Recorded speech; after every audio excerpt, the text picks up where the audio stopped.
Hey guys, welcome to Jerry's Live. As always, I'm your host, Amy Gardner-Dean. It is the 75th episode today. Wow. If you're following along at home with us, playing along, and you want to know what some of these supplies are, you can go to the search box on jerrysartarama.com, type in JL75. That will pull up the entire list of the products that we're using that you will see here today. And somehow they've allowed us to be here for 75 times in a row against everyone else's better judgment, Joe. Fantastic. And then they even let us have you on, which makes this even cooler. Today we have a special guest, Joe DiGiulio, in the house. I know how long I've known your wife, Sharon, which is actually 17 years. Yep, we've been here 16 years. Yeah. I have been with Jerry. Yeah, well, I've known her for 17 because I was pregnant with my child that's going to turn 17 tomorrow. Oh! When I met her for the first time and had a show down at Jerry's at the retail store. Oh, God, I and remember did a when demo. they had the galleries. Yeah. Yeah, and I think the thing that that you will always be fondly remembered for is giving me crap about the 300 different hair colors that I've had since I've known you. Well, that's fine. yeah. I don't know what to say Yeah, about every that. time I go in the retail store, he's like, let's peek around the corner. like What's your the hair hair. color today? I like the hair. Yeah, no, but that's... Joe keeps us on our toes, and Joe is an amazing artist and one of our Art of the Carolina artists as well. And he's going to be here teaching us this, and we need to jump right in because this is exciting. What are you going to be teaching us today, Joe? Well, most of you will know that I have in the past, if you've seen my work, I'm very organic in nature, usually painting very large, colorful abstracts. We're going to tighten it up a little bit today in the fact that we're going to be doing some of these geometric abstracts, and it's really the first introduction of paint markers, pigmented paint markers into the work that I'm going to be using today, along with acrylics like the shameless Joe DiGiulio Matisse set. But you know, you've got to have some street cred to get a company, especially a company out of the United States. Well, to pick up your name on a paint set, that's pretty swanky. Well, in 2006, we went over to Australia for 2 weeks. We worked with Steve Patterson and the people at Matisse to develop 29 new colors to round out their line because we were bringing them back to the U.S. and we wanted to be competitive with the color lines that Liquitex and Golden have, which are the two leading brands, I would say, of acrylics here in the U.S. So we did that, and Ira Goldstein, who is the president of Jerry's Artarama, if you don't know, said to me one day, he says, how does it feel to know that people all over the world are creating artwork with colors that you made? And there was 12 specific ones that I really worked with, and the majority of them are in my color set. So we're going to get excited to use those. How did that feel? Was it a little bit of a, whoa, I didn't even think about that? Yeah, exactly right. But the ego was really pumped up from it, and you know, it always gives you a little shot in the arm. Yeah. So today we're going to work a little bit on paper. Sounds great. And we're going to then try to go into canvas if we have time and we don't talk each other to death. So Katie's going to have to get a stick and poke us. Right. So to start, I even brought a piece of watercolor paper for Amy to use too. We're using the Fabriano Tristico watercolor paper today. Hot press. This is actually, I believe this is a hot press. It could be. The thing about it is, I want to do a float, and let me show you what I mean by float. Here's a finished piece so that you all can get an idea. All right, this is kind of a new thing that I'm doing with a little bit more sharper geometric lines to it. There we go. No, we don't have so much shine. You seeing that? Yep, okay, perfect. Thank you. And I went to a show in New York City in March, me and my wife Sharon. We go every year to the Armory show down on the 94th Street Pier in March. And they also had an art of paper show that they did on the 34th Street Pier. And I went there this year and I got inspired by the work of one particular artist. I don't even know his name, but just taking it in, it kind of sent me off in a completely different direction. That's awesome. So that is kind of, this is the culmination of taking that process in and applying it to what I was already doing. So to start today, we both have a piece of gator board. We both have our T-squares so we can make nice straight lines. Although my professor in college said the straight line was a direct path to hell. this is what we are going to use. But we showed you the piece of work because watercolor paper, full size, is 22 by 30. Right. And I want to cut 2 inches off to make it 22 by 28. This allows me to float it in a ready-made 24 by 30 frame. And I get that nice little even border all the way around. So a little pre-thought in the development of the work always makes it a little bit more economical. Yes, much more cost save you some money. effective. Yeah, save you some money. So what I'm going to do is I'm going to just demonstrate. Got an X-Acto knife. We've got the accurate T-square, the 24-inch one. And I'm going to try to cut 2 inches off. And here's an easy way to do it. Okay? The width of your T-square is 2 inches. So if you lay it on the end there like that, you could just take and give it a go. And now my 22 by 30 piece of watercolor paper is now 22 by 28 and will fit nicely in that floated format. And you have that? You got, are we even on the bottom here? Okay, very good. All right, now that I'm done with that, put that off to the side and we'll be ready to go. Now, you have this leftover strip of paper. Don't throw it away. Use it as a dabber to test your color before you get started. So I just set it off to the side over here with my palette. And here's the idea.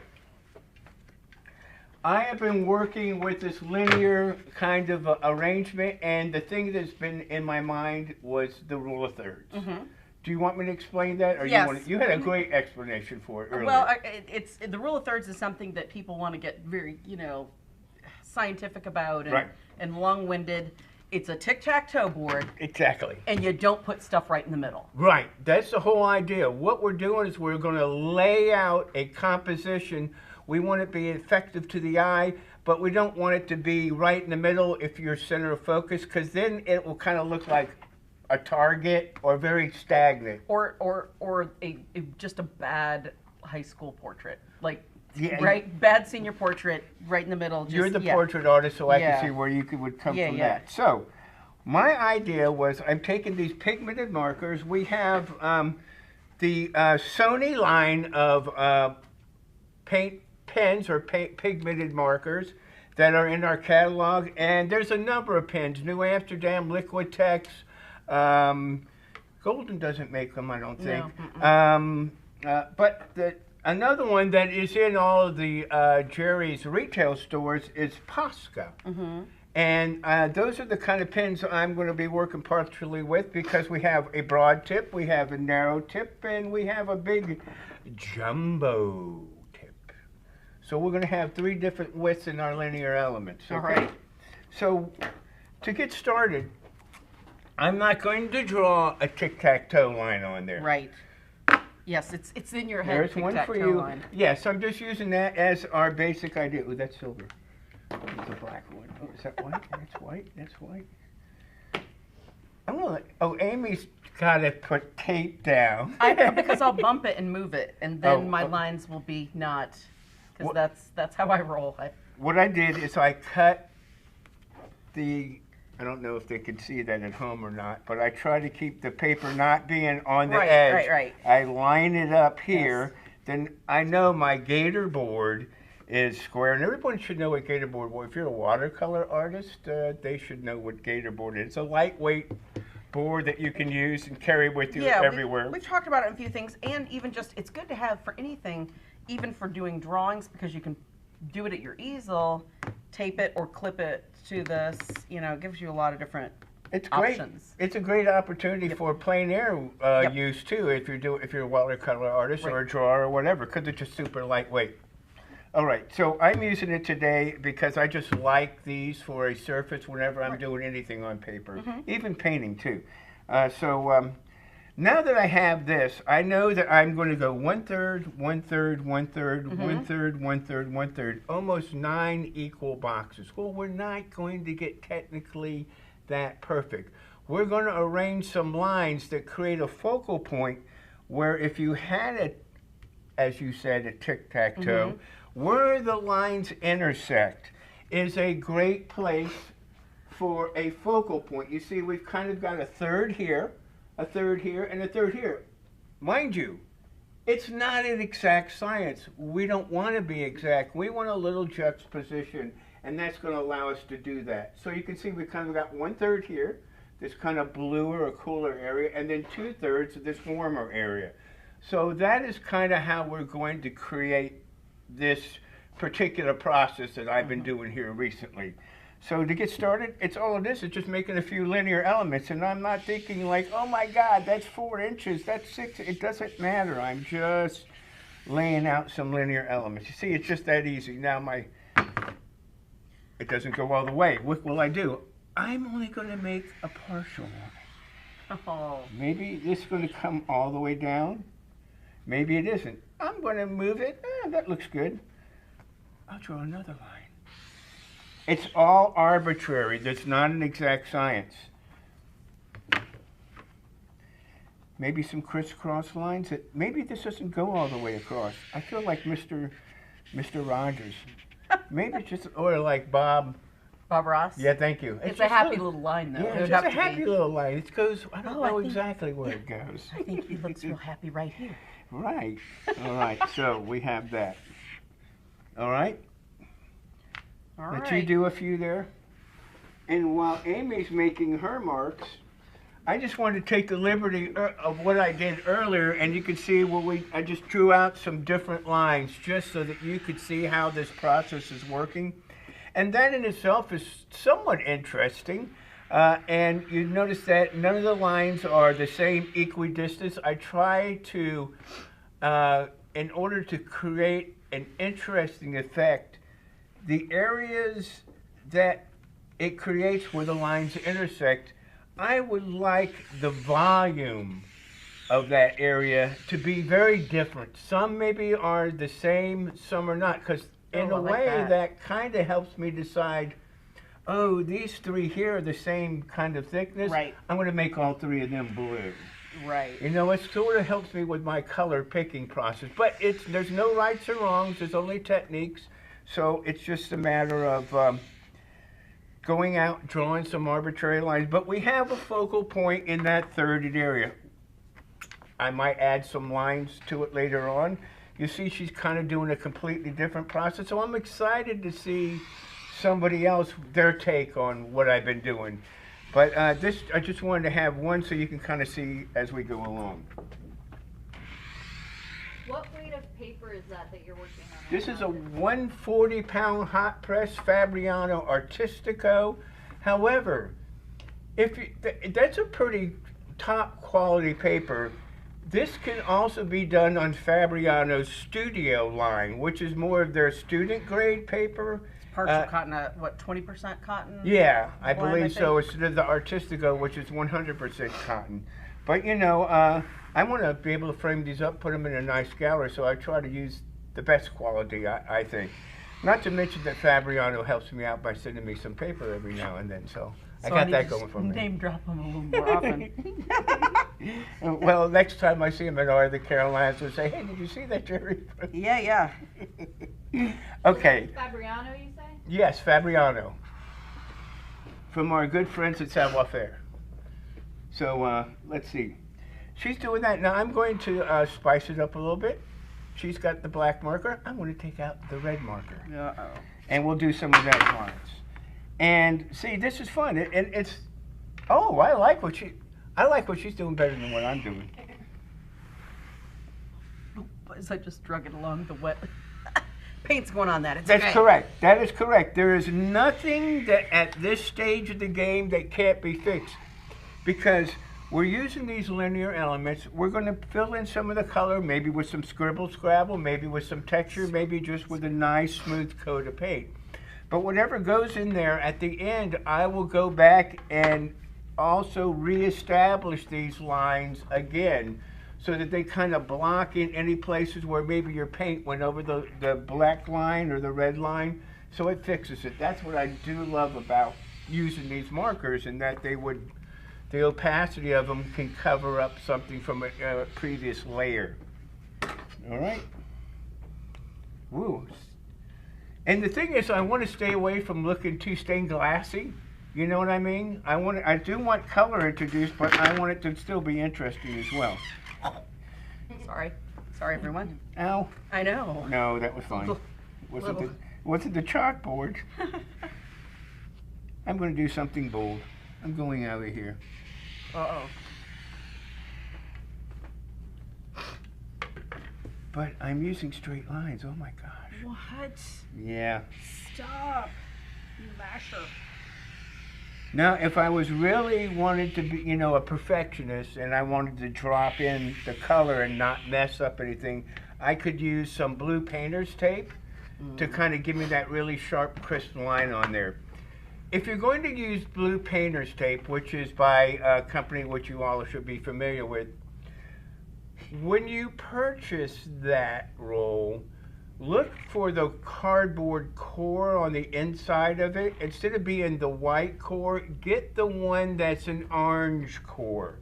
The reason why I say that is the cardboard reel that it's wrapped on.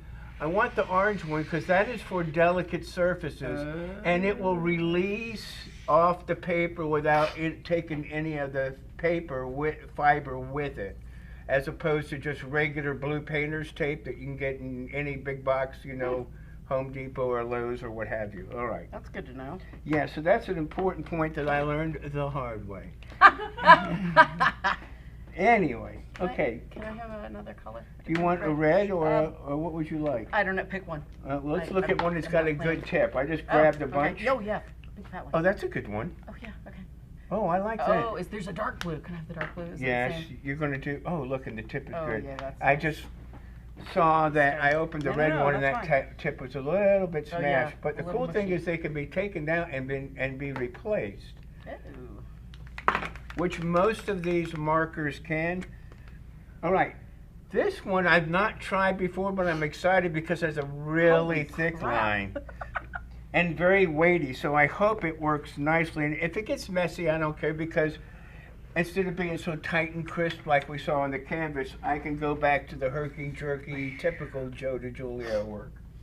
All right. All right. I'm going to get a Soho white because this oozed a little bit under my...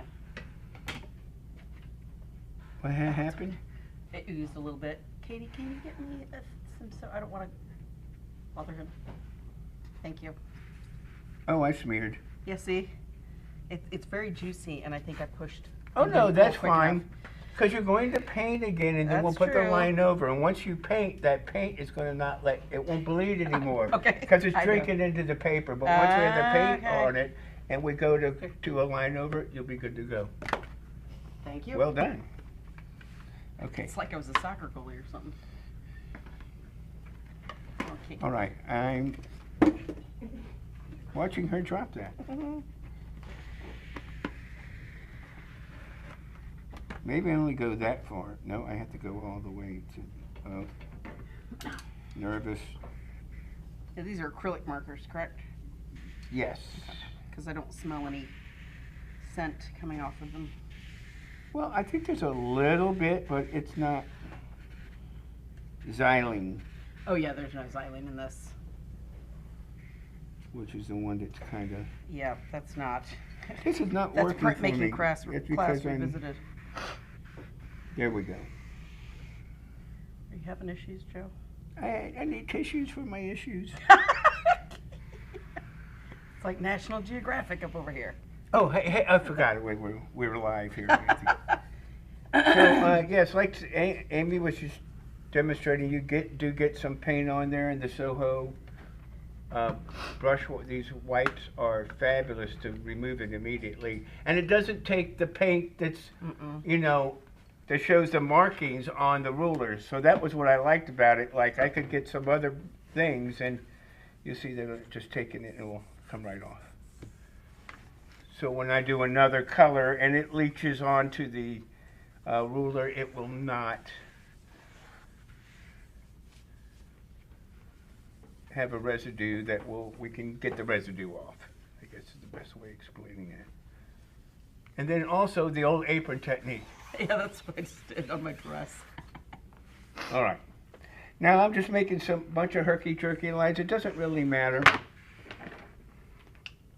here we go. Let's see what this one does. Get my paper squared at the bottom so that I make sure my lines run parallel. But I have done some when I do it, they're a little bit off parallel, just to kind of go, oh, that's not right. Just to be a little bit different. In the paperwork I did earlier this season, I did 10 pieces. And they are now in the Aloft Hotel in Columbia, South Carolina. Hopefully not underwater. No, they're not. I called and they said everything was fine. Did you really call? I sure did. Yeah. How's my art? Yeah, I did. Well, I called the gallery owner who does my placement work over there. Oh, nice. Okay. And she said everything was fine. We'll see. So when you do it, that right there is a good reason. If you're an artist and you do send your work out to galleries, make sure you get it insured, because that's not going to be up to the gallery to do that, just so you know. And I'd hate for you to find that out the hard way. That was one of our episodes a couple weeks ago. See what I just did there? Drink and spilled it? No, no. Oh. Refer to our video. This is turning into a cleaning. Okay. Anyway. Amy's got that. All right. So you saw the one that I did here, and I could start just dropping in color, right? And as I start to paint colors in, there's nothing that says I can't change it around and add some more lines in there. So we kind of develop things as I go. It's purely by my choice, and that's what I do like about it. It gives me the freedom to pick what I want to do, how I want to do it. And that's what art should be, shouldn't it? The freedom of choice. Yes. No, yes, definitely. No, yes? Yes, no. No, Yes, yes. no. It's a northern thing. All right. So we'll put the ruler off to the side All for right. a while. Did you say, oh, great? I said, all right. Let's put the top on this one now. Yeah, here's these. Yeah, I like the bold and the thin lines. Really haven't fallen in love with the jumbo one, but if I was doing a very big 4 foot by 4 foot, then I would go there, because it'd be a matter of scale. Sort of like my DVD. I think it was the 7th or 8th one I've done. On a matter of scale. I like the palette knife one. Oh yeah. All right. So favorite. we have that. Now I'm going to take probably my most favorite color, Australian Sienna, and I'm going to take this one, and I'm just going to stain the paper, the whole piece. Okay. And let's see what happens. I want to see if the markers bleed or not. Okay. I'm not sure what that result will be. I'm using this is a mural number 40 flat white nylon. I like this brush. This is what I use for all of my varnishing work. But I'm using this one today because we're working on paper and I want a smooth, hopefully streakless color tone to what I'm doing here. So can I do the same but with another color, or we just you can do any. You can follow along if you want, or you can do another color.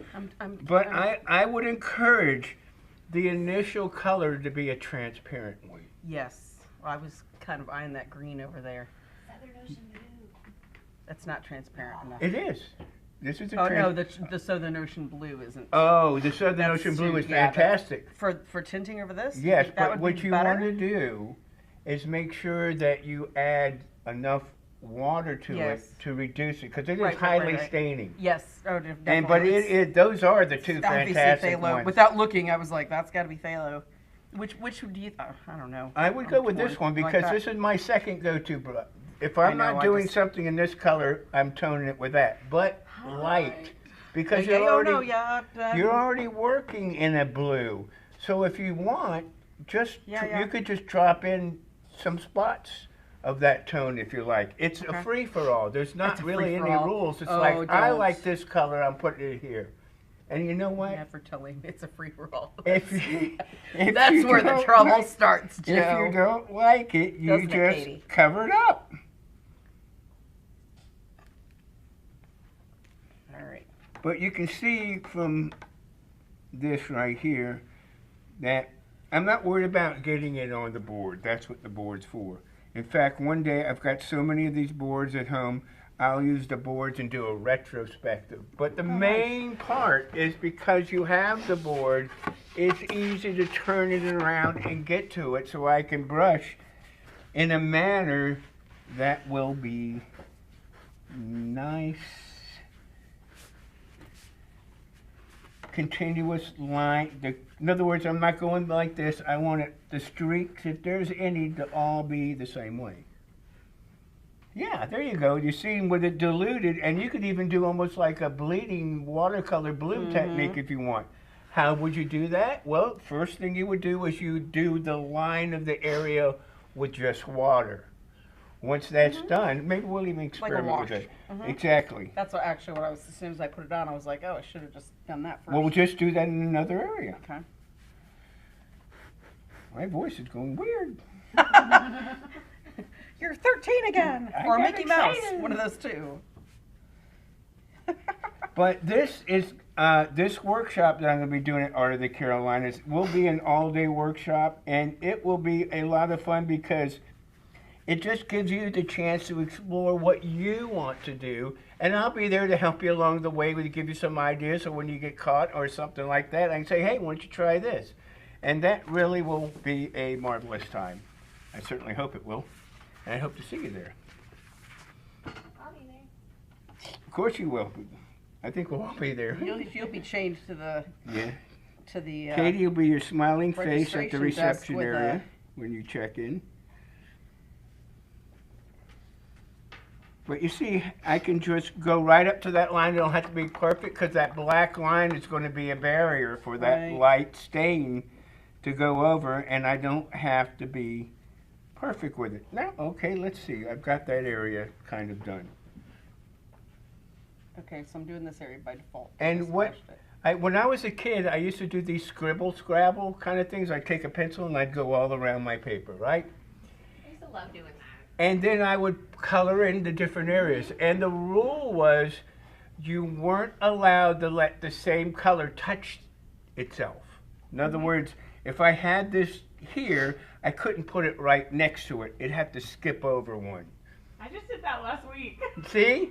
Everybody kind of does it. And it's like an OCD It's thing. a very innate, intuitive thing. So my whole point is for you, the viewers out there, to realize this is something, yes, you can do. It's not going to, you don't have to have I don't want years to of artistic training because it's very step by step. Do the lines, color in what you want, what you don't like, let it dry, hit it with a blow dryer, or if it's on canvas, let it dry for a few minutes because it's acrylic, it only should take 15, 20 minutes, and put another color. And if all else fails, there's the good old titanium white to cover it all up. Very true. All right. So with that being said, see, I got this mark here. All right. I don't like that mark in there where I kind of overdrew. awful. So, thank you very much, Amy. This is very nice. You can see it's very quinacridone gold. Yes.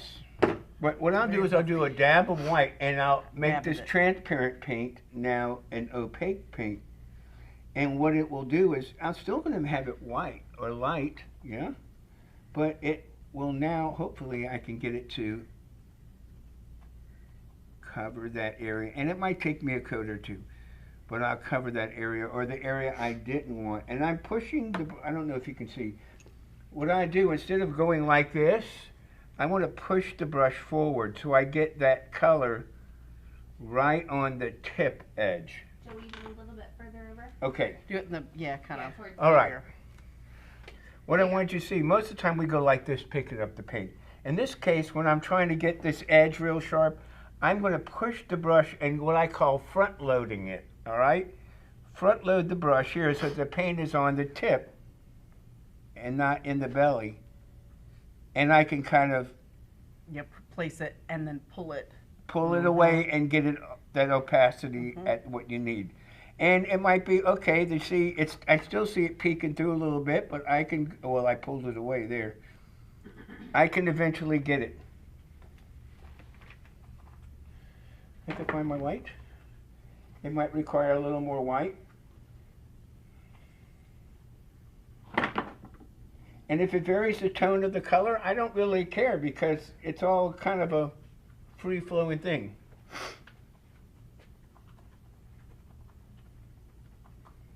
Let that just sit. All right, let's pick out another space. All right, I will do this over here. Yeah, come on, get your spaces going here, Joe. Mine will be filled up before yours missing. Mm. Maybe it won't. But look at the beautiful tones that you're getting there. And that is the technique or the thing you get more this kind of fluidy or a watercolor type of effect on the paper that you don't necessarily get on a canvas. So that's why today I wanted to show both the canvas and the paper so that they could see.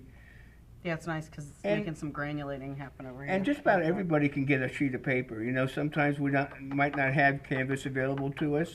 If you don't, you can always go to jerrysartarama.com and order you some. Shameless. He used to sell vacuums. Shameless. Shameless. Amy, are you using cobalt teal? No. Yes. Oh, okay. Southern Ocean Blue, and it's, where did I put it? Oh. Southern Ocean Blue, which is actually... It's phthalo green and phthalo blue mixed together well. evenly. PG7 and PB 15.3. Yes. That's the two pigments. So if you don't have Matisse, you can do it with golden phthalo turquoise or get you Liquitex phthalo blue and phthalo green, mix them together evenly.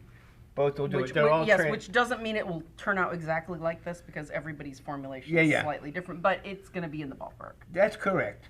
And the thing about it is that you'll see that the main thing is that you want to use in the initial state the transparent colors.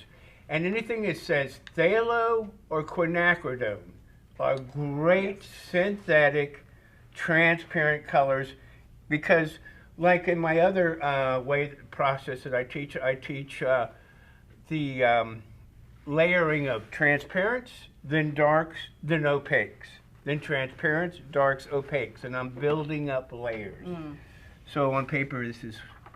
Are there any issues with the watercolor paper buckling when you use the acrylics? You can see it on mine, perhaps from above. It's waving a little bit. A heavy but amounts it's a lot of water. If you introduce heavy amounts of water, it can. What you can do is put a thin wash of water down and then introduce the color to it, and that'll kind of get more of a bleeding bloom effect. But more importantly, this is why I use Fabriano, is because unlike some of the other high-level watercolor papers, I've always found that although it buckles up, that it relaxes better than any of them the next day or so. That is I think it has to do with the external sizing of the paper. I'm not a scientist, but it's been my personal experience that that is why I do like this particular paper. I theorize it may be the vegetable-based sizing instead of animal-based sizing, and maybe something in that. Well, you're more of the technician than me as far as that goes. Like I said, with me not being a scientist, I'm not sure. But see, now look, I'm just going to take and I'm kind of, oil painters, I think, call this scumbling. Yes. And I'm just kind of taking that tone and kind of pulling it over to this other section. You'll see that I just kind of maybe might re-wet.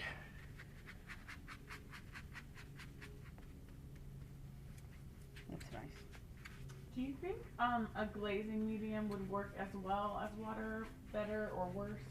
To get this effect on canvas, I would use the glazing medium, but it's not necessary. On paper, water will do the same effect, but you would use the glazing medium to achieve this effect on canvas because it doesn't drink it up. The surface of the canvas doesn't absorb like a paper would.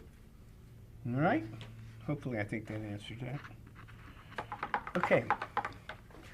All right, so I have some transparents. I'm going to get another large area of this color, and then I'm going to move on to my other colors.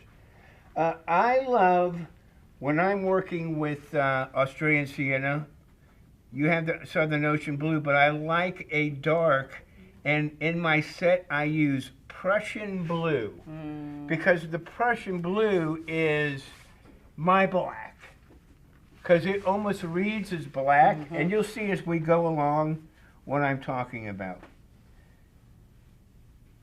Are either of you using a green gold? The green gold is a golden product, so we don't have that, but what she has is the Australian yellow green, which is very similar to it, and that it happens to be one of the colors I did go over there to do with the folks in Australia at Matisse, because that's what we were trying to do. We were trying to use that color to be competitive with the green gold. I consider this to have a brighter intensity than the green gold does. Yeah, the green gold is kind of yellowier, kind of almost orangey. It's somewhat, to me, almost a little bit drabber in nature than this. But this you have to be careful. Like, see, she's picked small areas, and that's what you want to use. That if you have a really large area of this color, it tends to turn out a little garish. So I'm trying to move away from that, not be so much in the face with that color. It's more of a spice color, all right? It's the bling. Right now we're just putting the cocktail dress together. Then we'll put the jewelry on. This is more like the jewelry at the end. But see the staining power of this tone, of this particular color.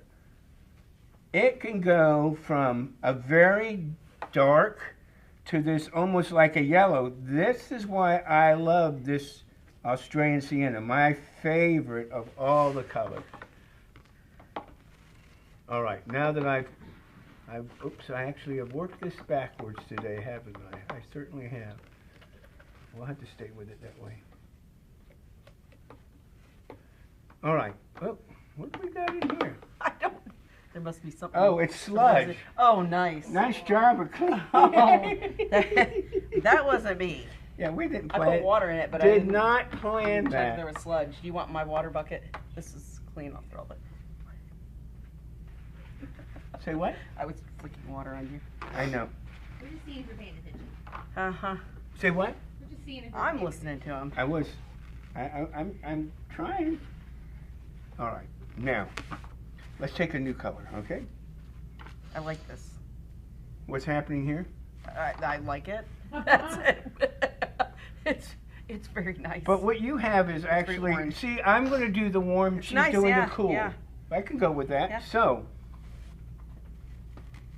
when I've established that I'm thinking I'm going to do mostly a warm, how I'm going to create a focal point is I'm going to use a cool in the area I want them to focus. Like, what here is not the same. Right. And your eye will connect with that. Right. All right? So we will be using, like, I might pick up some of that green and dab it in here later on, and we'll see that, but it's a little early for that now. I have my transparent. Now I'm doing my dark because I'm taking my painting process, transparents, darks, opaques. And then I can take the opaque area that I covered up because I didn't like something and put a transparent on it. And then I go through the process. So I'm building layers of transparents, darks, opaques. Oh my. Yes, exactly. Yeah. That's been said in my class recently. Well, leave it to me to say something that's already been said. Because that never happens here. So, finish this espresso. My Prussian blue. Moving on here. Don't be rushing when you're applying the Prussian, okay? Be here all day, ladies and gentlemen. Don't you spit that out. Do you need a napkin? Do you need a towel? Nope, I'm all right. Okay. All right, so you can see that rich tone. Okay, yes, you can see that that's a blue, all right? Yeah. But right here, full strength, it would be hard to distinguish that from being black or blue, especially when it's up against a lighter color. So I use this in a lot of my work as my black. I think it reads on canvas more as a black than it does on paper. I agree with I've that. noticed. That's your favorite color. That's my favorite color. When I know it's just blue and black mixed together to make Prussian blue, but it's still my favorite color. I was very sad when I found out it wasn't just like a single pigment. Oh, it's got black in it. Oh, the magic was gone. No, don't be rushing when it comes to Prussian. All right, we're using today Creative Inspiration short handle brush. This happens to be the short flat set. I think that is part of the list. But I do like them because, one, inexpensive. Two, acrylic handle. I don't know about you. I leave it in the water overnight. I come back, my brush. You don't. You better not. Yeah, I do. I do. Who doesn't? Everybody cleans up everything. The brush Nazi does it. You are not working in your studios enough. Oh no. I'm just taking the extra time to clean my brushes. Show me a clean studio, and I'll show you. Show me a clean studio, and I'll show you an artist is not producing.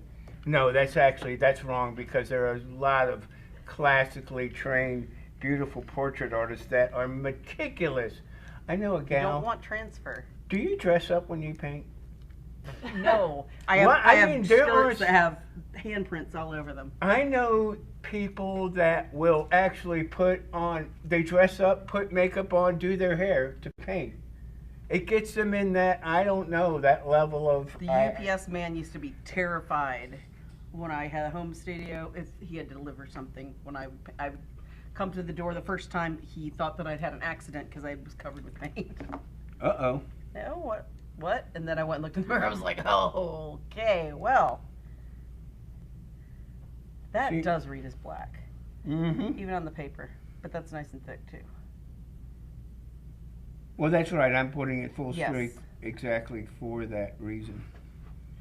And this is not me, because I have gotten a little bit of a shaky hand in my older age. It happens over 30. Yeah. It's a good thing you're still real close to it, right? Yeah, what she said. Yeah. But you can see now that I'm thinking about it, my hands are there. No, that's always how it works. And I'm a lefty too, as you are. So it's like, how much of my palm can I get into the artwork? I know. You're not. That's how you know if you've been working or not. Is if you got it all over your left hand, right? Exactly. Okay. So there's a couple of ones. Now, it might be a little bit messy there. Well, I'll just take a little white and fix that later on. But we're going with that for right now. All right. Now, what's next? Can I get some Prussian blue? Oh, I didn't know that I should have been giving that to you way earlier. There you are. All right, she has that. And the Prussian blue. Got to keep it warm. So she's using the Prussian blue, and I am using the transparent red oxide, another great transparent color. Wait a second. Prussian blue and then transparent red oxide. You should probably pick up the Joe DiGiulio set.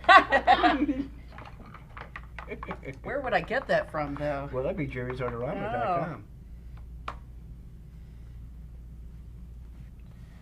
I don't know. The girls could probably give you a link to that if they really wanted to do something. Okay. This is kind of getting messy. So, when I'm working, a painting like that might take 15, maybe 20 hours because I'm being very meticulous. We got an hour or two here today, so we might get a little more mucky right now. Get Russian. I'm going to get Russian. I'll get out without using the... I got to get Russian without using the Prussian? Oh. Okay. Amanda. She words did it. Later. What happened? No, I'm just teasing her. All right. So you see, it's just an application of color. It's not really any kind of rocket science, guys and gals. You know, I used to think that, if I only have that brush, I'm going to be able to do this fantastic. Well, it's not really the wand, it's the wizard behind it. You're right. You know? It's like you're not going into a workshop at 9 o'clock and 9:15 you're Van Gogh. You know, you've got to actually put the work in. Yeah, Sharon's going to say, well, how come you haven't painted enough at the house? Hi, honey. I'm sure she's watching. Oh, she is. I'm sure she's probably going to get ready to comment now. What makes you think she hasn't already? Because you haven't mentioned anything.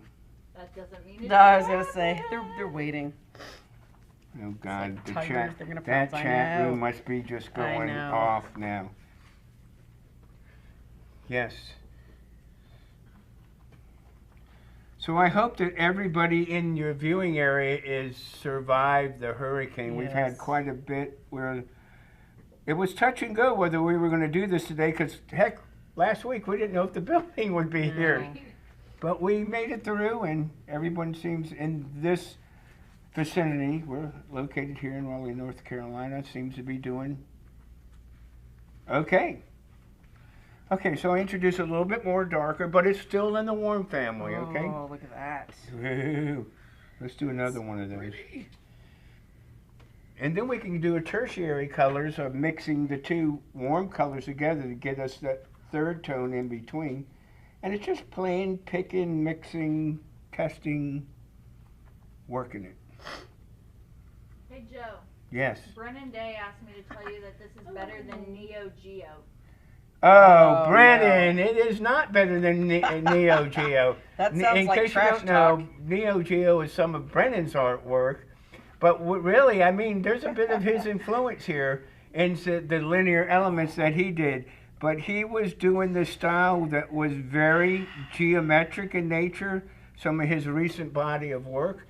And he brought it in. He's going, I didn't know what to call it. And I said, well, it's Neo Geo. Like, it's geometric, but it's the new geometric.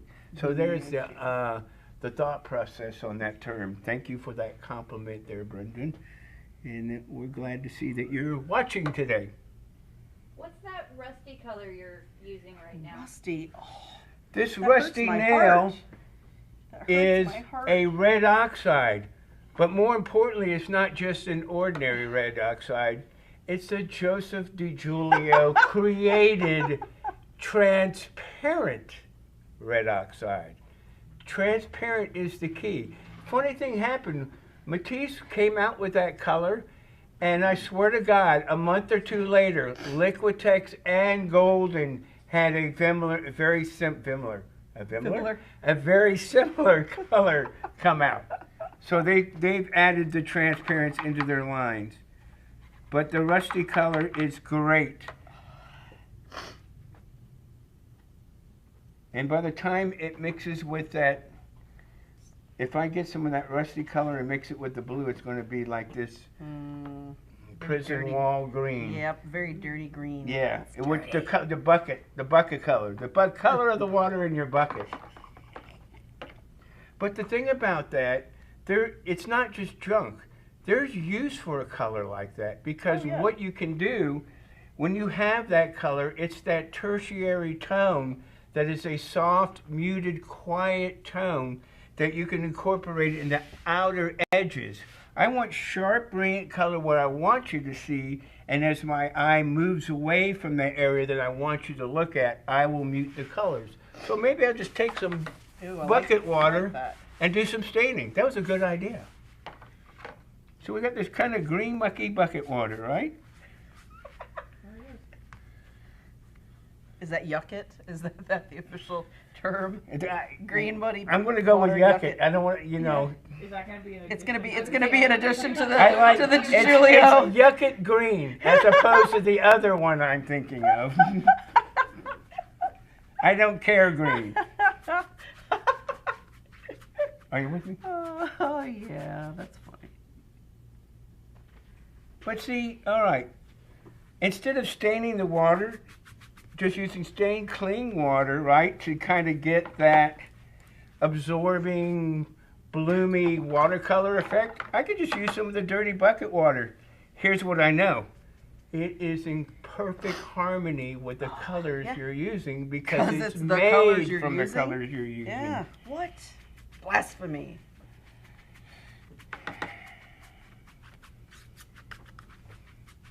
But see, I can take, okay, I kind of like where we were going with that. So let's take a little bit of that. You have the Prussian? No, yes, you don't. yes, I do. No, you have, Right you over do? here. Oh. I realized I was I holding started- like 4 things in my again. Okay, so I'm going to take, You want let's- to see me at let's do home? I look this. like Wolverine on both sides.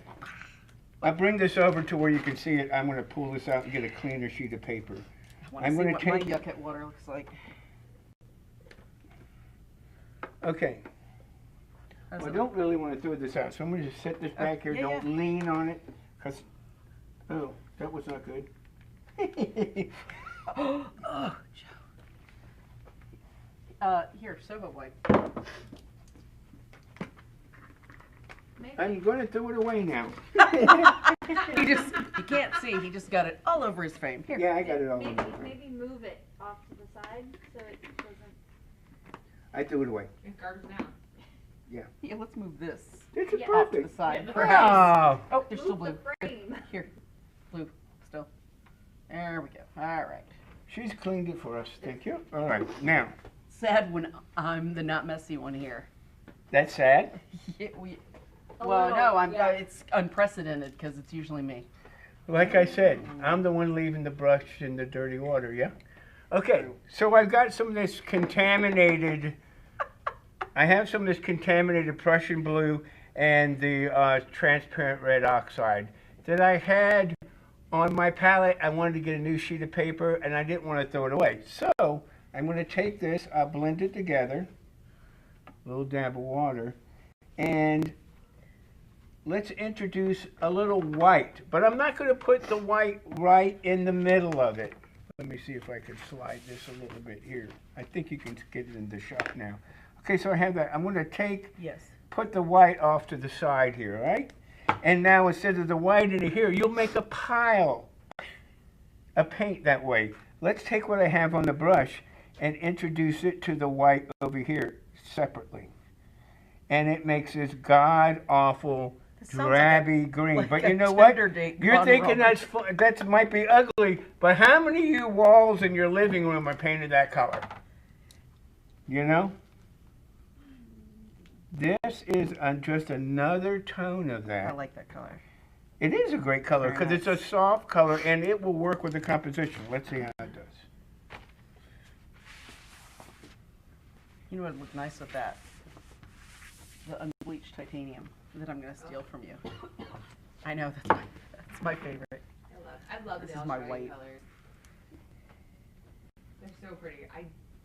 You know how many tubes of unbleached titanium I Don't- have in oil don't from eat the different paint. manufacturers? How about the ghost gum? Like about 5 love of them. ghost gum. Yes, I like What about parchment? And the salmon. Yes, that's very pretty. Don't say that.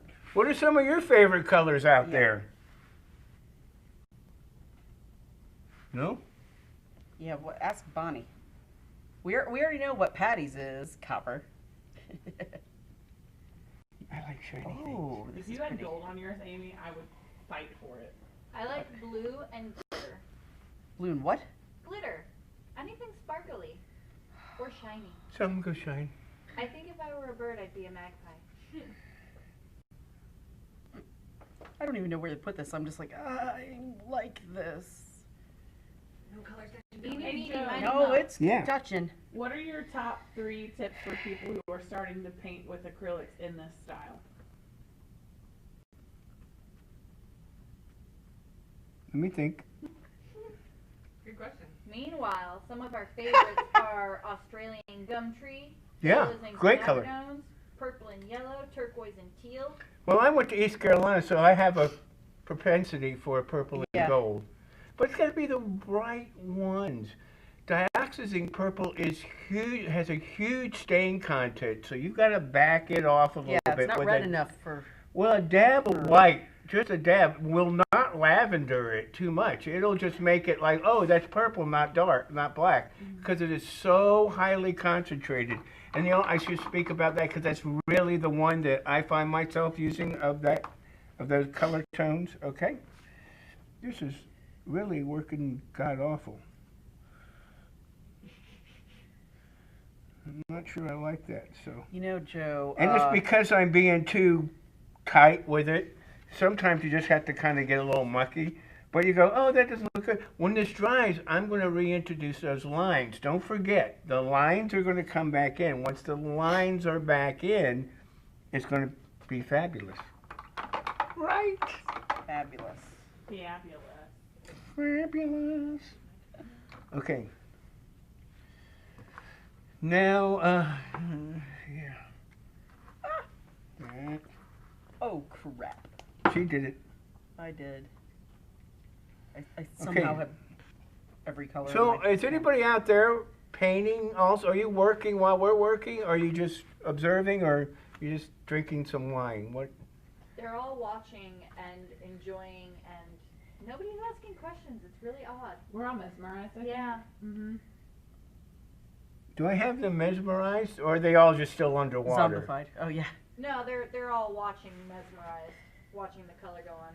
I have a person who's still waiting for those top 3 tips. Yeah, come on, Joe. Okay, tip number 1, don't sweat the small stuff. Tip number 2, everything is the small stuff. Tip number 3, when in doubt, titanium white. If you don't like it, you can cover it up. In other words, don't fall in love with the work. Don't go, oh my God, it's the greatest thing I've ever done, because 6 months from now, you'll be doing more work, and your natural artistic progression will be like, wow, I go back and look at something you did a year ago and go, ooh, Like, what wow, was I that was think? crap. Think it was the greatest thing in the Yeah. world. I'll Yeah. never let it go. And it's like, oh, what was I thinking? But that's how you know you improve, though. See, that's the important part, is going back and looking at stuff. And a lot of stuff that I did maybe a year or 2 ago that I really didn't like, I could go back into it and add some kind of feature that I picked up over the past year. That's where you can go back. Problem solving is the fun part of painting to me, is finding some way of taking an idea that didn't work. And sometimes you just gotta, like my professor said, back in the day, just put the painting away and come back and look at it in a different light. That is probably one of the most important things. Yes. But don't sweat it. You know, this is supposed to be a fun activity. It's not supposed to be something to be that you're dreading about. All right? Yeah, each piece, the piece you're currently working on is not what's going to define you as an artist. I think so many people are worried that it's got to look perfect. Well, I see the thing is, I'm all messy here, but what you have to do is to learn how to manage controlled chaos. Take something that's mucky and make it your theme instead of being so perfect, because we don't live in a perfect world. And my artwork tries to reflect where we're at today. I try to do, I would say that would be a good way of describing what I'm doing is, because see, this to me, when I got this idea, I'm thinking, Piet Mondrian meets Tommy Hilfiger. that was my whole color approach to the whole thing, all right? So. Hey, Amy, what colors did you mix to make that green? The Australian ocean blue? This Yeah. here? Or this green. This green is right out of the tube. Nope. Right? Nope. This isn't? There's some unbleached titanium in there. Oh, a little damp. Where's the, oh. It's over there. It's getting all It mixed is in. Australian yellow green, and we added the titanium white, which will actually mute it out, and it's great. See, titanium green. This is actually excuse me. unbleached. I've got this in with it Okay, what the thing is, to warm it up. she applied this in a place you want to look straight out, and then take some of the unbleached titanium, mix it with this, and make some of the softer muted tones that don't stand out. See, I use that really, really brilliant, bright color to get you to look in that area. And then I soften the color in the areas I don't want you to spend a lot of time. because that's going to give your eye of the observer a resting point, because it gets real busy if it's all over the place everywhere. So you got to make some strong statements and then soften or quiet down your art in the outer areas. At least that's my approach. Well, especially when you're dealing with abstraction, things can get busy quickly. Well, the thing about Should be busy abstraction, in there's place, no but- rule. I mean, Right. there's no tree, there's no lighthouse, there's no roll of hay in the field. So you don't have any visual cues to go, oh yeah, that's a roll of hay. I know that's the focal point. So you have to do it with color or intensity of color. This is messy. But as far as your artwork goes, it's like Andy Warhol would say. He was in the art factory, production. So it's just do the work. Don't worry about it. Don't focus on it. What happens if you're doing a process where you're doing, like, say, instead of just painting one piece, you have 5 or 6 laid out, and you do the blue, the blue, the blue, the blue, the yellow, the yellow, the yellow. You don't tend to not think about it so much. And it tends to just come out of you more intuitively, as opposed to sitting there and fretting on what the next color should be. Just go, just go, just go. Because it's a numbers game. You know, you do 10 pieces, you're probably going to at least sell 3 of them, you know, if you really frame it up and make it, you know, nice and presentable. So that's always been a great number. I found that in life. Guys that go in the Hall of Fame in baseball, they get a hit 3 out of 10 times. It's a numbers game. Or it counts as a hit. It's a numbers game. Yeah. And see, I'm not real crazy about this color, but I can clean it up, and when we put some lines in there, I can juice it up a little bit. But maybe I want to do something a little different here. We got some red marker here. Maybe I'm just going to fill this in with some scratchy red marker. What's he doing? It's not a color. It's scratching in there with... It's choice. Does it have to be perfect? No, I want some irregularity in there, a little messy, because that's what the world is. You know, it's a little irregular, a little messy. It's a little. It's a lot messy nowadays, it seems like. Joe's actually a professor of philosophy as well, right? Well, life is philosophy, and that just comes with age, Yeah. young lady. Oh, I like you so much. We're gonna Be go with careful, that. his wife's watching. I don't think that's going to make any difference. I was to say, she'll be like, somebody to ship him off to. Woo-hoo! Yeah, that might be more of the thing. All right, now, what do we want to do here? Let's do this. Oh, Southern Ocean Blue. You got it over there? Right there? Yes, sir. All right. Do you need something over there, like the green to sit over there? I'll just set it back there and then I Okay. can grab it if I need it.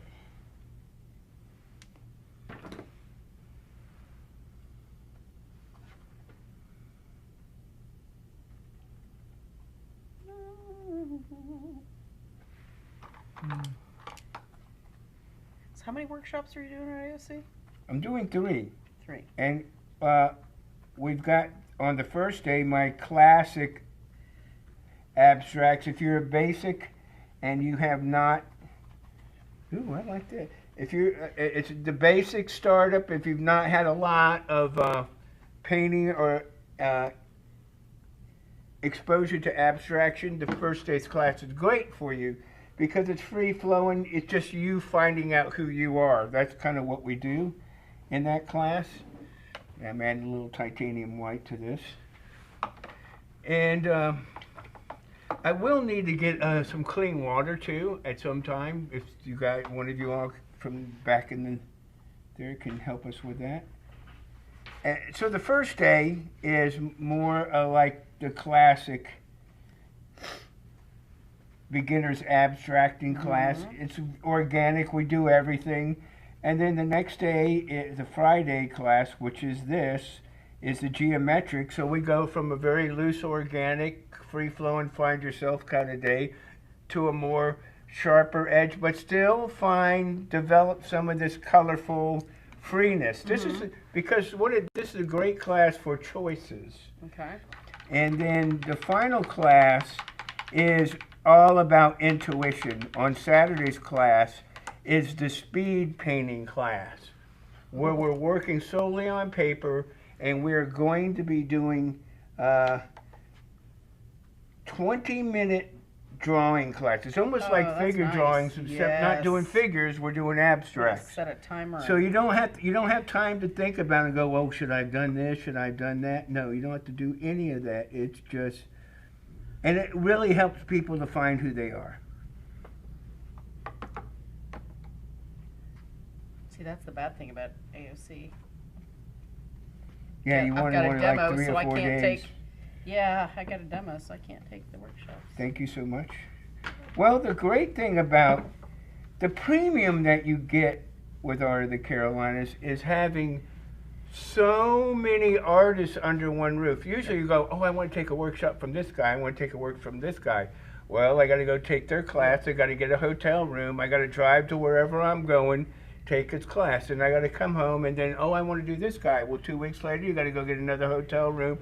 You got to drive here, this and that, the other. You know, there's a whole chain of events that have to go on, and for you to have to be able to take the workshop. The great thing about Art of the Carolinas is it's all under one roof. You can take 8 to 10 workshops, exposing yourself to many different artist styles in just a few days, which could either be the greatest experience you ever had, or it could totally discombobulate you because you might overdo yourself. Some overextend themselves. So I encourage them to take some, but also take a break so that they can do some shopping too. Oh yeah, definitely. And if you all don't know what we're talking about, Art of the Carolinas, it's always held the 2 weeks prior to Thanksgiving.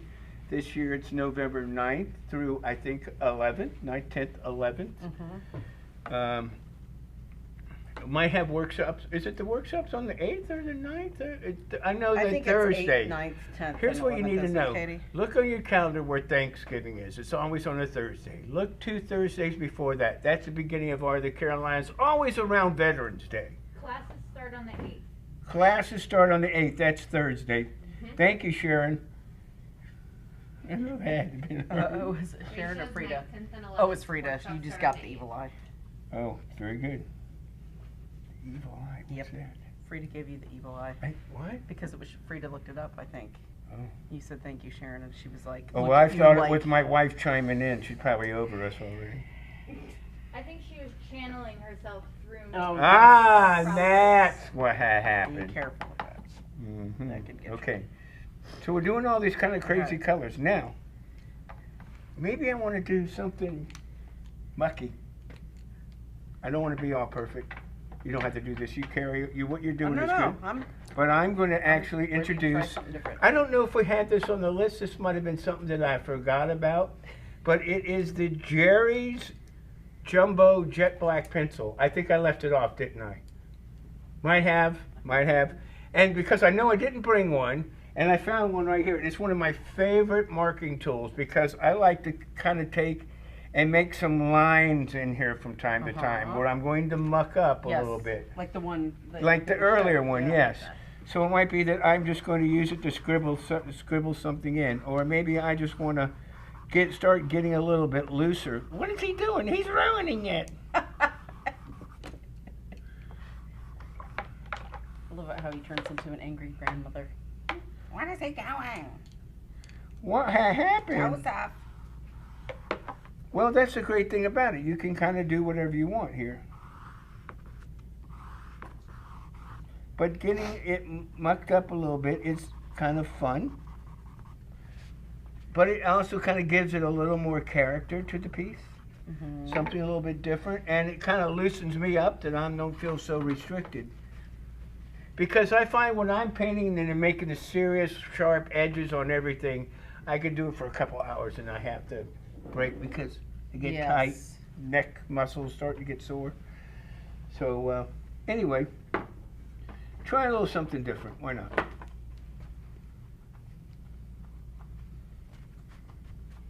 It's just having a fearless approach. Now see, Amy's doing hers very nicely. She has very nice sharp edge colors, and I'm running amok over here a little bit. So, thanks, Amy. It's practice from letter and type design class with that big Oh flat my brush. God, I know what you mean there. Well, I'm sure you took letter and type design by hand like I did. Oh God, yeah. Before computers, that was. I did, and my thing was, together we stand, and I had a typeface that was tight, and then I took that typeface and broke it down, and it's divided we fall. Nice. So it was like all split up. I think I got a C on that one. Yeah. Like he thought that was two. And this was back in the Why? 70s. Yeah, It was so exactly. appropriate, so Yeah. timely. And he was like, "Yeah, man, you're just selling out." What? You're selling? It's a Yeah. freaking project. You're learning. It's not about the slow. You weren't in advertising. It was a commercial ad class. Oh yeah. Okay. No. But the thing is, okay. But you're not I in switched- marketing. You're the one that they would take the stuff to, and then you do it. I not- switched my major next semester to art education and minored in sculpture. So I did the same thing. Minored in sculpture? No, I was a graphic design major, and then it was like, yeah, forget this. yeah, that's not me. No. It's not me. Never had the pleasure of dropping a class more than the day I did that. All right, I'm going to introduce some of this. And oh, don't ruin it. I'm making my own peanut gallery there. Do you notice that? I'm like, You are. boy, ain't right. Oh, crap. Uh-oh. What did you do? It was a top to something. Oh, I messed that up.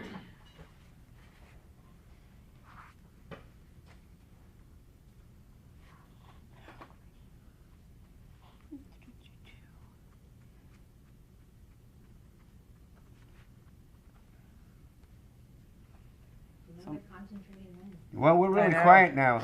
I know. Okay, so am I supposed to take the pencil and get jiggy with it, or can No, I no. just... Okay. I did that. You don't have to do it. I just did it so that they could see. Get cheeky. Sheesh. Yeah, she's just doesn't like my reference, apparently. I have a viewer that says she's interested in the defense of geometric art. She says she's one of those that says, "What is that?" when viewing that style. Go. What is geometric art? And what and why is geometric art? Geometric art is art that uses more of an angles and 4 basic lines. They would be horizontal, vertical, an angular line, and maybe a curvilinear line. This is the 4 basic linear elements, and this is something I picked up from another fellow artist, Sterling Edwards. He'll also be teaching at Art of the Carolinas. He is a great artist, and that was one thing we did a workshop together, and that was one of the things I actually picked up from him.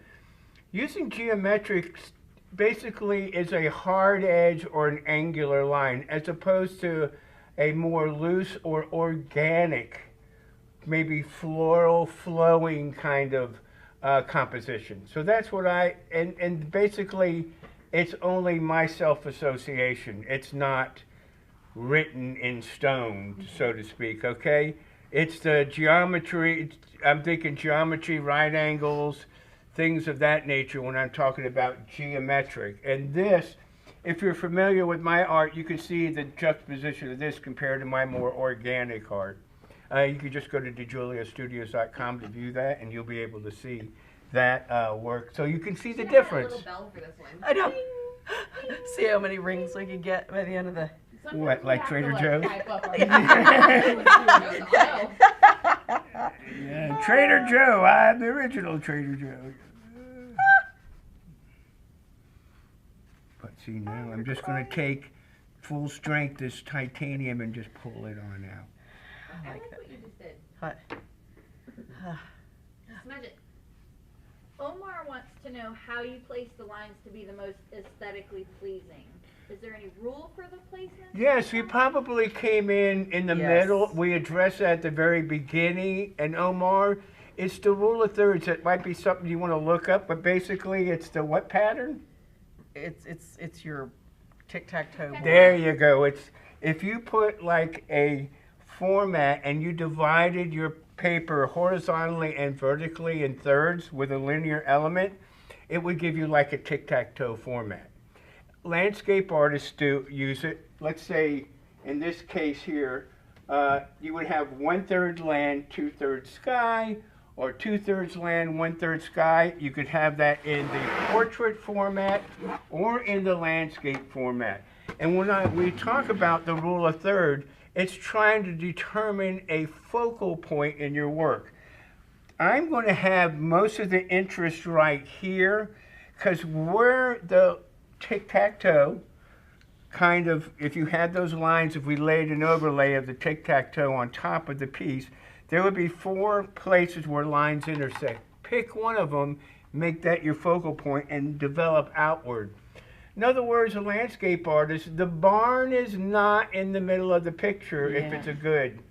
It's in one of those corners, and you'll see that the road or the path to the barn winds around, and as it comes to the foreground, it widens, and as it goes into the background, back to the barn, it narrows. That gives us that fake sense of depth and perspective. So that's what we're doing, actually trying to create an idea of a 3D format in a 2D setting when you're talking about landscaping. But this is a completely different animal because we don't have any subject matter. Someone said, well, Joe, what do you paint? I said, I do Seinfeld paintings. Seinfeld paintings? Paintings about nothing. Yep. What's that show about? About nothing. Yep. About nothing. That's exactly, no subject matter. So I don't have that barn to get you to focus on, so I have to do it using those principles, Omar, of the rule of thirds and applying them in abstract format. And that's what we're kind of trying to do today. I don't know if that explained that to you, but that's all I got.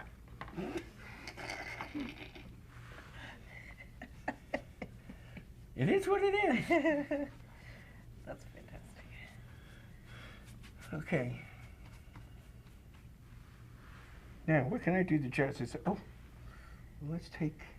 Yeah, wait a second. Now all of a sudden you're taking off with all Well, I'm this just stuff. going to do it. I'm just See, getting I a little shouldn't have herky-jerky. done And that's so. what we do. We get a basic Yeah. setting down, and then we just kind of go from there. Shot myself in the foot making so many boxes. Well, it's just a matter of time. What Yeah. you're doing is actually excellent. I'm enjoying this. I like how you have developed tone and weight, and that you have some of these large areas here, but you've had the key to success in these kind of compositions is you see that she has this shape here, and she has that shape here.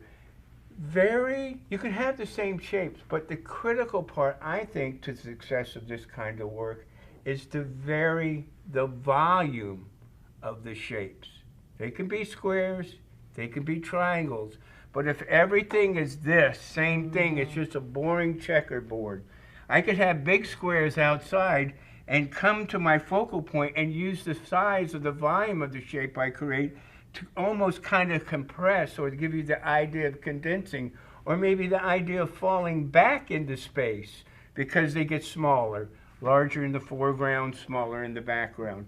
So we can use all of these different sizes and volume shapes to actually create a more interesting composition.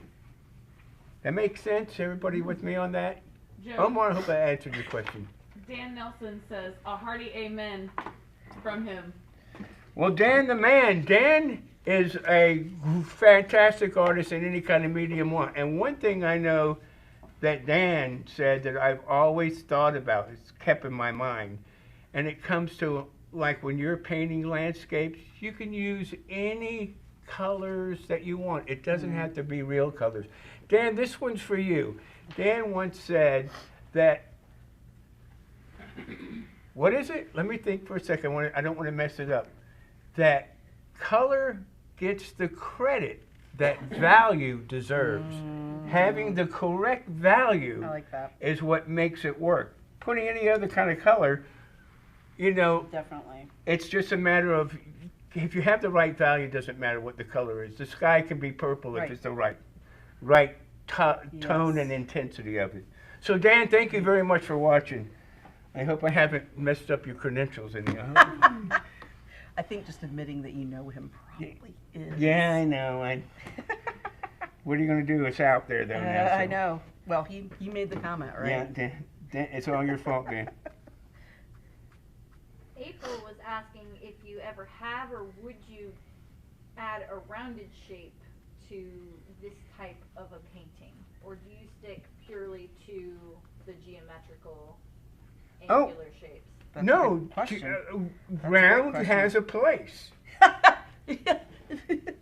Why do I feel like there's going to be a Great punchline? question. Here's the thing.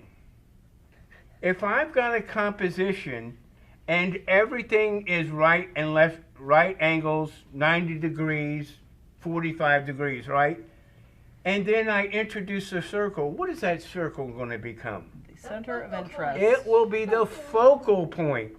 So I have done the old 3-circle technique before, where you'll take a lid and you turn it in your paint. I'm not going to do it here, but you turn it in your paint. So I get paint all along the lip.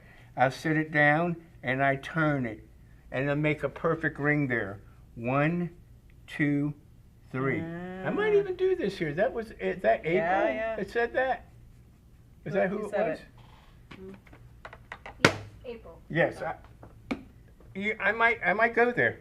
We'll have to let this dry, but yes, there's nothing wrong with circles. Or the whole piece could be circles. Maybe they're not all on the board. It could be this gigantic circle, we only got half of it on there, and it's overlapping like a Venn diagram. Everybody remember their math? Venn diagram, the overlapping of tones? Okay, and then I could actually do that, and then maybe those straight linear elements could be the thing that actually be the focal point. So yes, the circle is fabulous, I just don't do it. Huh? Now they want you I'm to not doing it. You need a circle. Well, you know, what can I say? I got paint that's going to dry. No, here's the good thing.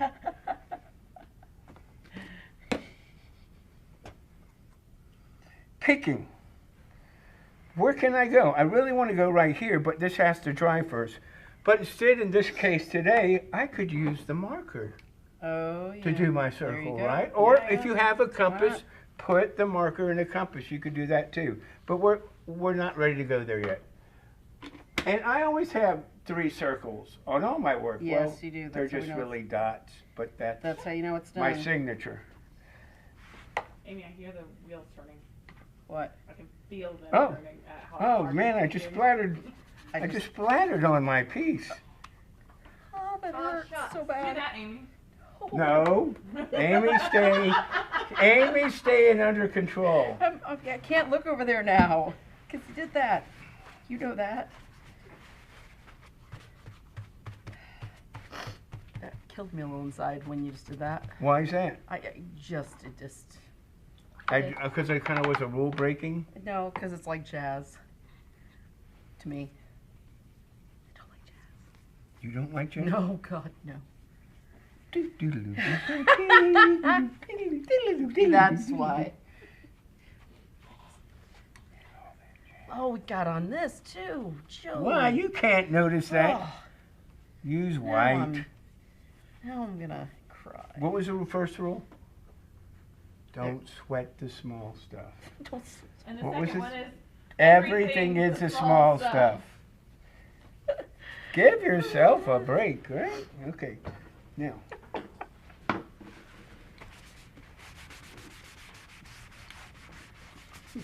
This is. Just a paper towel. Pushing some paint around. Oh, that might be a little too much there. Oh.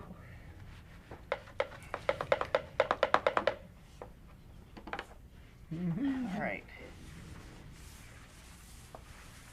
Yeah, you got way much more done here than. Amy, shake it out. Because Amy, it's not. What the, is this, like the it- Wiggles or something? Listen, It's not the destination. It's the journey. Oh God. There, is that better, Amanda? Are you Feel better? having fun though? No, I'm having a great time. Okay, no. Are you having fun? No, I'm having a great time. Okay. No, I am. This is fine. What's I'm having funny a is good that time. color doesn't pick up at all. So it looks like you just painted it with water. There, now does it? Yay! Oh, it hurts my Right, heart. you can get loose like that. Don't. Okay. There's a little bit inside that just, I think I shaved a couple years off my life with that. I'm sorry to hear Right that. there. Okay. Turn Joe around, turn DiGiulio, around. Oh, I professional like artist that. And life shortener. Freedom. Yes, this gives. But can you not see how that gives a little bit of character? Yeah. Now, Yeah. you see how you've got Yeah. these little pink things? That suggests that, I'm going to make you look right where I want you to and use full strength red. I did, and then I didn't like it, so I Just dialed one. it back. Just one.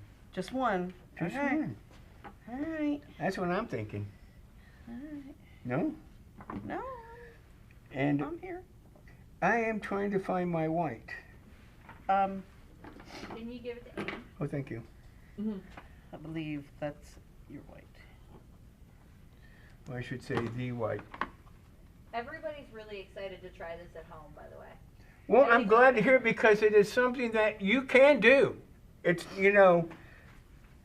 this is something that everybody at home, number one, probably already has all the stuff to do. But using the line just to kind of give you something to quick start. And now we can kind of get creative with some loose color tones, see? Also, I feel like this is a style that like really transcends media. Like you can use it in just about everything, right? As you say, yes, absolutely. It's whatever the market will bear. Yes to that lavender. Yeah, I was just like, I've got Prussian blue and Naphthol red. I should be doing something else here. Now see,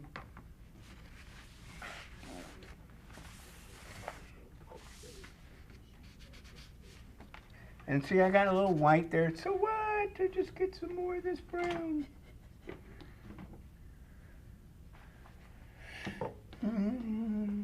I don't even think we're going to get to the canvas, but you kind of get the general idea. We're doing the same thing. The only difference would be we would use a glazing medium instead of water so much for doing that kind of transparent wash technique, all right? Okay, so what were you just doing over here? I was. I didn't do it. I heard If I some did, I moving. confess. I didn't. I heard splishing and splashing over here. Splishy and splash. No, I don't know. Pleading the fifth, are you? Okay. Yeah, that's right. Okay. We'll go with that. Okay. I am looking for, oh, there we go. My question to the viewers are we enjoying this? Or They you, are. Very much. what do we got for people looking today? We got up to 100 on YouTube, which is good for how new we still are. Yes. Well, that is great. That's great for any streamer. We had upwards of 170 on Facebook. Wow, great. That's just at one time too, so we've got people Right. coming Yeah. in and out. Right. Well, we got people also probably going to dinner and things like Yeah, that nature right. too. The nice part is that it stays on Facebook and YouTube, so if they miss the live, they Yeah, can always go back they and can see watch the it. rerun. Mhm. Can you guys program that to run too? It's just there. You can Yeah. use it anytime. Oh, that's true. YouTube. Yep. Duh. And Same Facebook. with Facebook. Well, I'll just, We exist for forever. I could do a link. That's not Mhm. good. Yes, you could. I don't like that. There. We can also download it for you too, Joe, if you like. No thanks. I can get it. It's a big file. Mm-hmm. When I can just watch it on YouTube. Okay. That's easier. That's really the way to do it. Mm-hmm. No one's keeping stuff now anymore because there's so much accessibility. Oh, I don't want that now because I don't want to fill up their hard drive. That'd be full in a week's time. Okay, I didn't like the water. I had too much water there, so I just laid that down, but I had made a splash here with the white earlier, and I wanted to kind of try to fix it.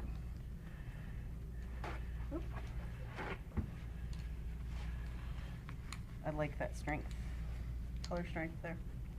It's nice.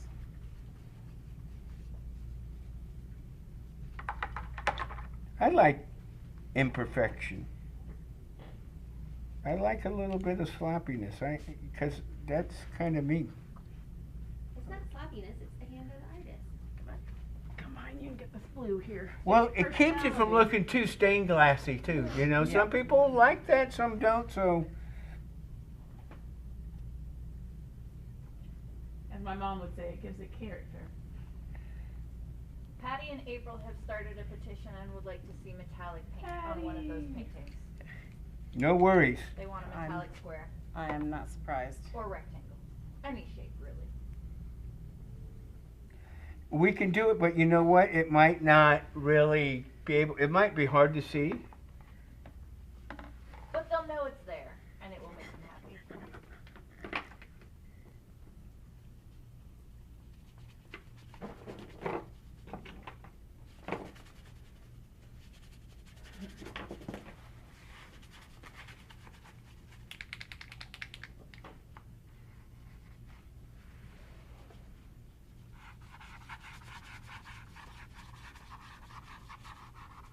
Hi-ho, silver. Whoa.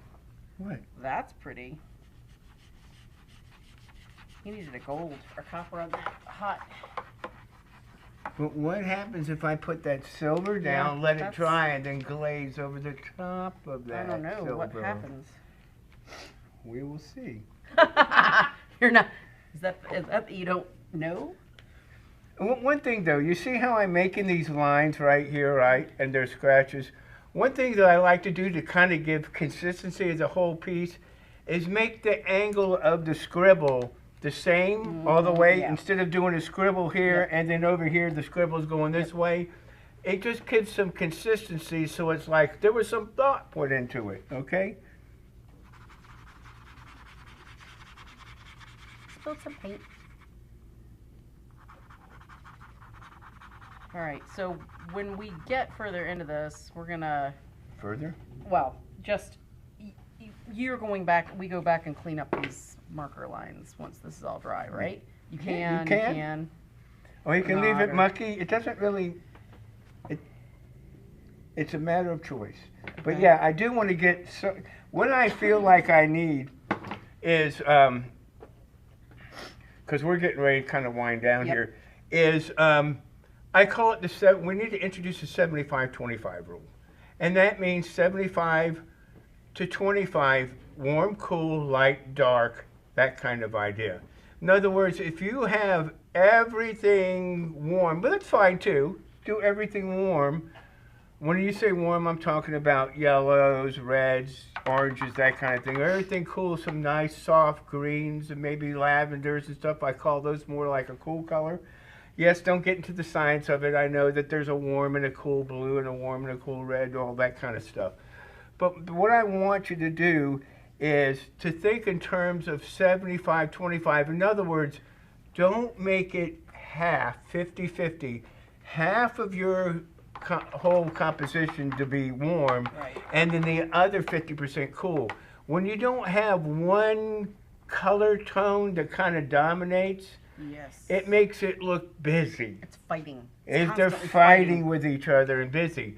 However, if everything is warm and you put a dab of cool in there, Yes. that's going to jump right off the page because it's, like I said, it's what here is not the same. Right. That's right, the thing that jumps out on your eye the most. Right. See, you have here, I have this gaudy kind of angsty scribble scrabble, and that's really kind of my personality. But I see, even though we're kind of doing the same thing side by side, Amy's approach is a much softer, quieter, calmer, more controlled, and that probably more reflects her personality than mine. It's just like me. And doing those kind of things allows you to find out who you are as an artist.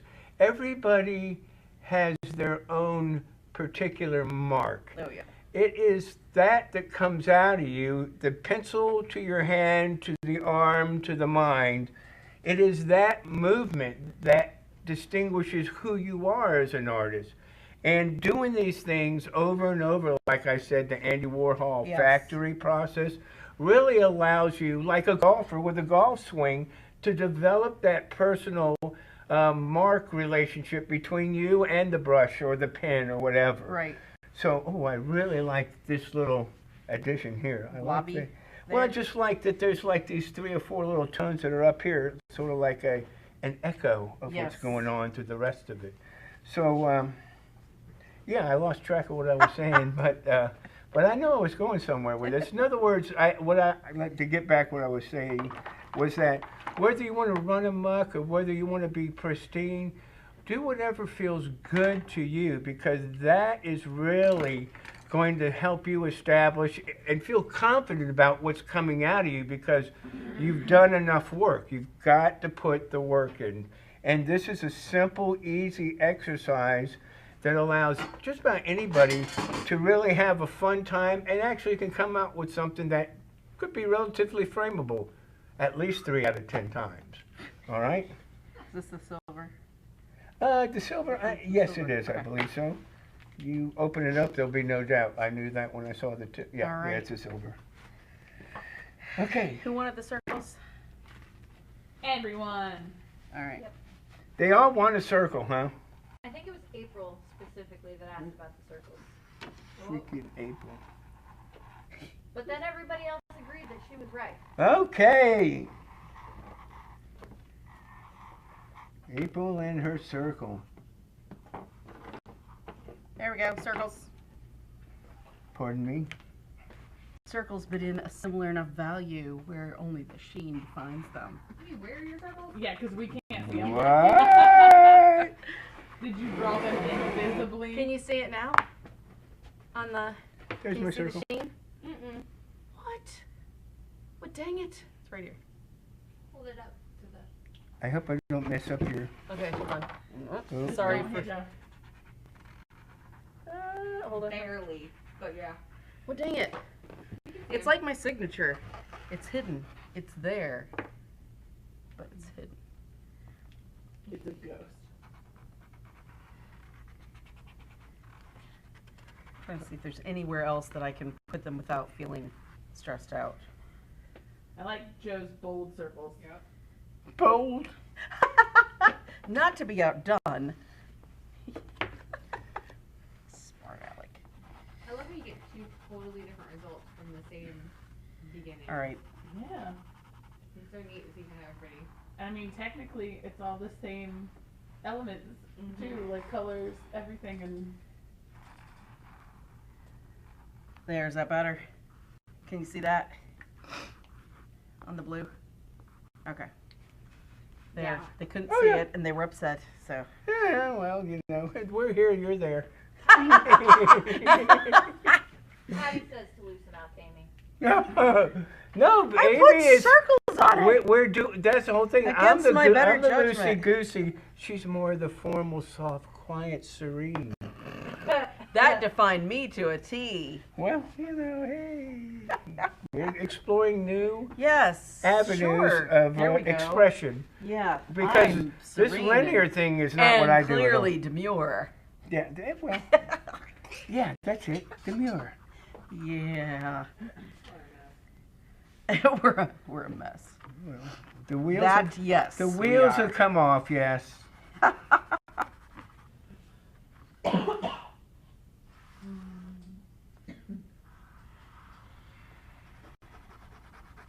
Oh, I feel so much better about just crisping up that line right there. Yeah, you better believe it. I'm so proud of you What? for crisping up that line. It just. was This being is messy. not a cooking show. Crisping. She popped it under the broiler for a couple of days. Merry Christmas. All right. Let's, because we're here on the wind down, so what we're going to do, we're just going to finish up these two and then just do a kind of a closing statement. But you'll see it's all herky-jerky, but we established some nice hard lines back in here, and it will sharpen it up, and I hopefully will. Do you need this You will back? be interested. I just had too heavy of an application of Oh. paint. No, I have my own. Yeah, I kind of did that everywhere. And it kind of held me up and kind of handcuffed me a little bit today. So I get my paper lined up, boom, boom, boom. And here's what I found. Okay, I draw a line and I don't get the other part. I might just move it a smidget and draw a second Yes. line and thicken the... Yes, that's, yeah. And that that was kind of what I really was is what- contemplating as well. And maybe I come to the circle and then I skip over it and do the rest of the line. Could be something like that. Or not. Or not. Or not. Oh, no. Or Nate, or not. Oh, I have a boo-boo. We're gonna pretend I don't see that.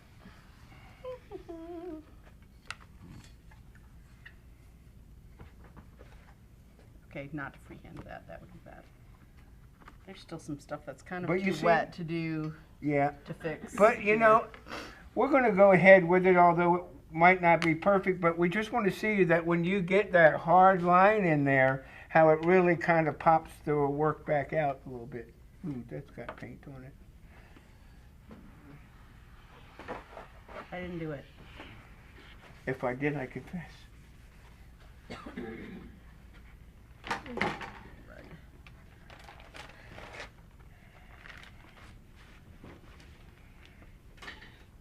Okay. Yep.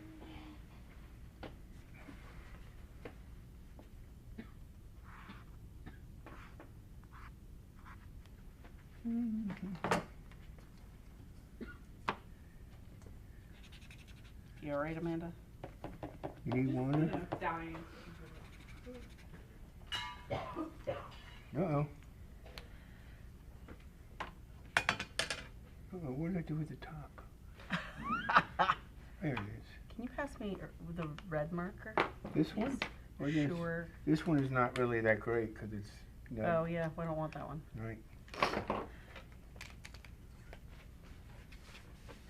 But it's the whole thing. It's the new part for me is the introduction of the pigmented paint pens to the work because I have not done that in previous efforts. So I wanted to. Oh, you got the red. That's what I need too. Yeah. So I'll talk while she marks. Are you done?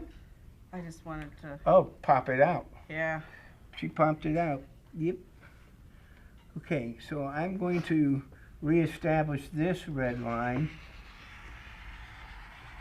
Yeah, some of these I'm going to have to wait because they're just too, Too wet still? yep. Yeah, I've got a little bit of that going on here. So I'm going to skip over that area and just do what I can. Yeah. Now I think in finishing this for me, I would probably take oil markers to go over the top and I would get rid of some of the, I don't like this blue line now because it reminds me of taping something off when you're house painting and I don't like it with the other subdued things, so I would probably fix it to a different color. Well, the great part is I can't. you can do whatever you want. You can come Yep. back to it the next day, but once you put the oil markers on, Oh yeah, yeah. That's no, it, that's right? it. Yep. you guys know that out there, right? Yep. All right. Yes. Any final questions or anything? But well, you know, I don't. It's like you've done this before. No, this is just a scribble scrabble and talking and really making marks. I think I would be a little bit better if I was a little bit more focused, but we've been chit-chatting, and if it was just me. Oh. But I wanted to experiment. I wanted to try some different stuff. I wanted to take in some of the, you know, the I suggestions. think Frida actually has a question before we finish up. Yes. 2 questions. Number 1, every box has paint in it at this point. Is that correct? Or is there any naked not paint mine. showing through? Not, You've got some, not too. Amy's, and I have a couple that don't, but I would probably do that. On my canvas, I do fill everything when I work on canvas. And you can see that right there. Let me step over to get this one here. So this is a finished piece, and over here, when she's grabbing it, Yep. you can see here is another piece that was kind of in the development stage. All right, just to kind of give you an idea. But it does take some time. It's not going to be something that you can just pop out. But I would come in here and use, because I toned the whole canvas and I tone it in that Australian sienna, the color I like.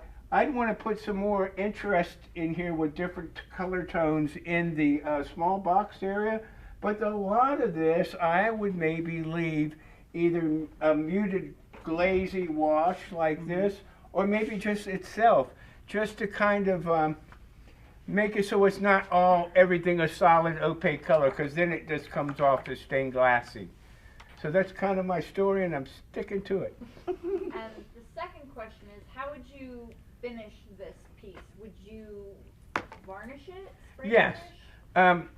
Typically, I will use a mix of gloss and matte medium together, okay? And I mix them together, and because I create a satin medium that way. I put 3 layers of it, because what that does is increases the thickness of the paint film, and when it does that... No, you're saying that that's what you do on canvas. Are you, with this type of Here, work, are you I'm doing that? Okay. doing both, yes. All right. On canvas, I'll do 3 layers, but on the paper, I would use, what I prefer is to use Liquitex's satin varnish. It is a red label. It has V, a circle, so that lets you know it's varnish. And that's how I do, because most of the work that is going to be on paper is going to be under glass anyway, so it has some protection from the outdoor pollutants. But the satin varnish, she's bringing around a can of a Solvar, but I wouldn't use Solvar on paper. Okay. Because Solvar is a solvent-based varnish, thus the name Solvar. This is my final removable varnish, and that's what I'm getting to. Okay. I'm doing matte and gloss, medium or varnish together, 3 layers. Okay. That's the isolation coat. And what that is, it's permanent water-based. It can't be removed. But if I didn't do something else, that could get dirty. Yes. So then I apply the solvent base, either spray or there's a brush on, Solvar, solvent varnish, right? Spray that on. This is the protective top coat. And 20 years from now, the paint gets dirty or dingy from smoke or something from being in the a top public layer, use. not the paint. That's correct. That top layer that the varnish is protecting. This top layer of Solvar can be removed with mineral spirits.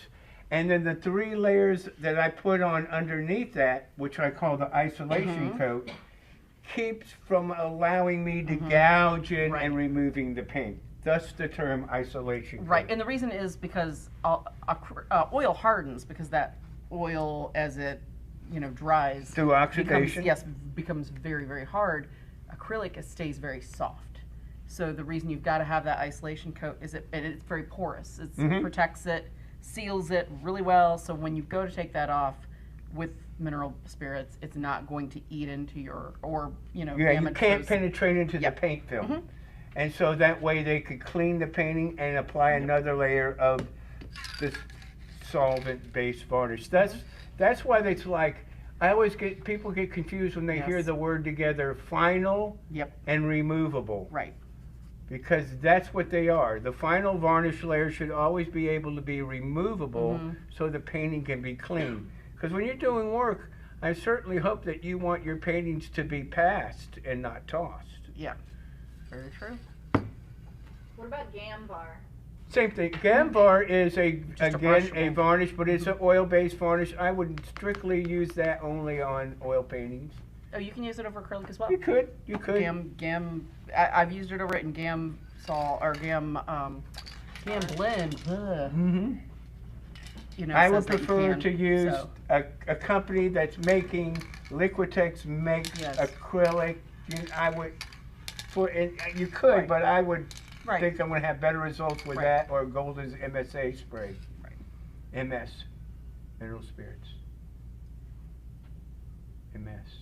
That's what you hear, the MSA on the can. I ever wondered what that was for. That's how I remember. Mineral spirits aerosol. Oh, there you go. That's actually what it is. See, there you have it. I think. Anything else we have? We good? What do we got for? Awesome. What do you got for next week? Next week we are going to do urban sketching And who's out that? in the field somewhere. Oh my God, who's going to be doing that? I'll be back here. I will think. not urban sketch. Huh? But I'll be back here. Yeah, it's gonna be me. Oh, you're going to do Unless urban you want to sketching. come. Do you want to come? I'm not an You can urban do it. sketcher. Yeah. I think you should talk. Okay, so I've been out of my element. Joe, man up, come on. I'm just I'll think hassling about you. it. Okay. All right. But yes, the urban sketching is next week. That's what we're doing.